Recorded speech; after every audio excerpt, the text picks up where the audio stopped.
چند دن پہلے کسی نے فون کیا, وہ تھے بھی میرے جاننے والے, مسلسل ٹائم لینے کا کر رہے ہیں, مسلسل. میں نے کہا بھائی فون پہ بتا دیں کیوں ملنا چاہتے ہیں. نہیں وہ اتنی امپورٹنٹ بات ہے, ملاقات کے بغیر نہیں ہو سکتی. میں نے کہا مجھے تھوڑا سا تو اشارہ دینا.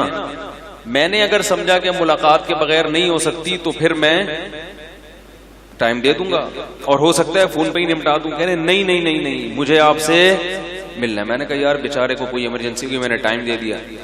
اب میں بھی اس ٹائم پہ پھر باؤنڈ ہو کے بیٹھ جاتا ہوں. وہ آئے, اتنی دور سے آئے بیچارے, راستہ تلاش کرتے, گوگل میپ یہ وہ انڈا موڑ سب سے پوچھتے الفلائیہ پہنچ گئے. جب پہنچے ہیں تو میں ان کے پاس بیٹھا, جی ارشاد, چائے پیئیں گے, ٹھنڈا پیئیں گے, جی یہ پیئیں گے. مطلب ان کا یہ تھا خون پیئیں گے آپ کا. ویسے ہی مزاق کر رہا ہوں یعنی. تو میں نے کہا جی ماشاءاللہ کیسے ہے. کہہ رہے ہیں حضرت میں دوسری شادی کرنا چاہتا ہوں, کوئی رشتہ بتا دیں. میں نے کہا یار دیکھو, رشتہ بتانے کے لیے وہاں سے یہاں آنے کی ضرورت نہیں تھی. مجھے یہ کہہ دیتے کہ رشتہ بتانا, تو میں آپ کو بتا دیتا کہ میں رشتے نہیں کراتا. رشتے کرانے کے لیے یہ نمبر ہے, میرے ریفرنس سے آپ ان سے بات کریں.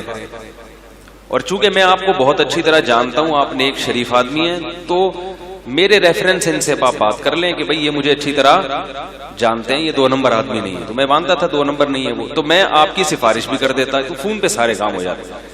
البتہ کسی کا مقصد صرف ملاقات ہی ہے, وہ یہ پھر یہ نہ کہ کوئی کام ہے, کہ بس مقصد ملاقات ہی ہے, تو پھر میں خود دیکھ لوں گا کہ بھئی ملاقات بھی کی جا سکتی ہے. کوئی اگر محبت میں ملنا چاہ رہا ہے تو کوئی غلط بات نہیں ہے, لیکن پہلے سے ذہن میں ہوگا کہ اس کا مقصد صرف اور صرف کیا ہے, ملاقات. یہ بھی اچھی بات ہے, کیونکہ جب کوئی ملاقات کرنے آتا ہے تو صرف اس کو فائدہ نہیں ہوتا, مجھے بھی بہت فائدہ ہوتا ہے.